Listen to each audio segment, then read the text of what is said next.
He he is. Okay. I'm telling you, he's a poke the bear guy. I think.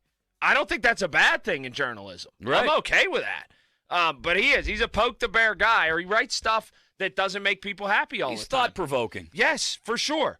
And he has a thought-provoking piece in today's Post-Gazette. So he writes about the numbers that don't paint a pretty picture for the Pittsburgh Steelers. They just don't. Localized television ratings published by Sports Business Journal on Monday, this was yesterday, showed the team suffered one of the biggest drops within its own market in the whole NFL. Full 10% of its audience went away from 2020 to 2021. Now, they pulled a 36.24 share. They're normally in the mid-40s. That's still best in the division, though, right? Best in the division. It still is, edging out Cleveland, and ranked only behind Kansas City and Buffalo. So they had a huge drop, and they're third in the AFC. Okay. If you look at it in that form. Here's another way to look at it, too. That's people watching their television. Now, the double-digit percent is discouraging because, well, it's people not watching their television. But from 2020 to 2021, the attendance also dipped. So much so that the Steelers finished 28th if you take it at 6,488 fans per game, which represents an 88.4% capacity. Now, people will tell you tickets sold against actual bodies there is how it's measured. Okay. Well, I've been told also, I've had people jump on me about this, that the Steelers are one of the only, if not the only franchise that counts butts in seats as opposed to tickets sold. So when you see that disparity and you see them at the bottom, it's not necessarily as comparative to the rest of the league. Nonetheless, the attendance numbers, Colin, are the ones that concern me more. Here's where I measure it, okay? Like, they had 60,000, 448 a game.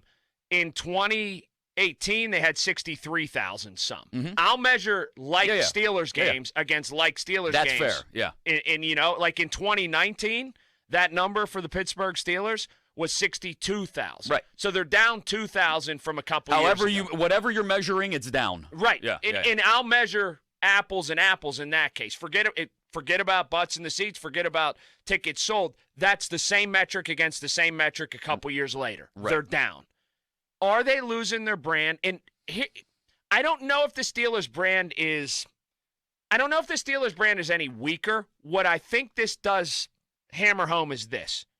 People aren't going to spend a ton of money or know that they have to sit and watch and carve out their time every week if the team isn't going to win playoff games. If it's just kind of a middle-of-the-road football team. They become less of a must-watch and definitely less of a must-go. Well, I think you lose, as far as television ratings go, you lose some of the more casual fans. You do.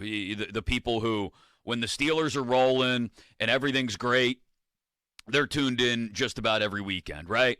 Well, 2020 is a good example of that, right? You really couldn't go a lot of places fall of 2020 either. So you couldn't go to the game, for example, so you had to watch it on TV, and the ratings went through the roof because they started 11-0 and all that, and because you had to watch them on TV. So I guess if we're talking about attendance, though, again, this is why this is the bigger concern for me. Those are your hardcore fans. Yes. Those are the people that lay out a ton of money. Those are the people that are committed to going to the game to the extent that they spent the money on tickets and made the plans to go, right? Mm-hmm. Via buying the tickets. And now you're not getting those people. You're getting people, to your point, who are saying, yeah, I don't know if I want to go sit in the cold for this, to watch them, to go watch these guys aren't it for me to go sit in the freezing cold on a Thursday night or a Monday night or whatever it may be. And really, we didn't get the boost back in attendance until the final home game because everybody knew it was Ben's farewell, right? Right. So it's just that would be more concerning if I were the Steelers, that number has dipped as much as it has over the last few years. It's 4,000 over the past 4 or 5 years. What I think will be interesting is, because there was still lingering pandemic effects on attendance this year, I think, and the Post-Gazette cited that in this piece, a poll they did back in October, that like 28% of respondents still cited that as a concern for them in going to games this fall. Next fall, when it will feel like we're pushing all the way through this thing, and you're dealing with a team that is very much going to be in a you can't argue, will be in a down cycle, right? They don't have a franchise quarterback anymore. How is attendance affected next year? I think for me, again, I come back to the big circle. Like, people want a playoff team. People want a team that's going to fight for and they were in the playoffs this year, but they want a team that is amongst the best in the AFC. And you're not going to have that all the time. In that regard, we have been lucky here in this town that there's a team that's never out of it, but they want playoff wins, and they want a team that they think can fight for playoff wins, and they're unsure that that's happening right now. They don't want a 500 here and there kind of. It's just not good enough for people here. It's not good enough for them to put their money out, and like you said, the casual fan to put their time out. And it reflects in the television ranking. Yeah, I mean, the casual fans jump on board when it looks like a Super Bowl contender. Those are the ones that drive you from, the 35 point whatever rating up into the 40s, right? They're the ones that take you from 60,000 people in the building to 63, 64, 65,000 people in the building. The drunk goofs, I won't take my kids unless I'm in a box or not even really in the club level, unless I'm in a box. There's a lot of drunk goofs at NFL games. And I'm not just talking about Pittsburgh. I'm talking about everywhere. That crowd at NFL games is unlike the other sports in this country. Yeah, I don't know if it's that much more prevalent than it was years ago, or we just see it more because of social media. There is part of that. I do think that there is a quotient that has spiked where I just don't listen to authority.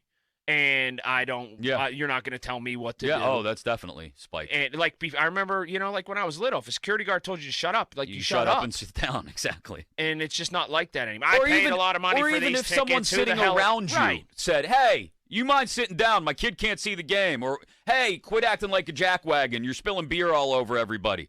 You would sit down and most likely, shut your mouth. Right. Now people turn around and want to fight you for it. Yeah, I do think that's part of it in terms of the attendance. People don't want to be bothered. But then you think, well, the offshoot is, they're just going to sit at home and watch. But that was down this year also. They have a problem on their hands, and they need to figure out how to spike that brand back in the right direction.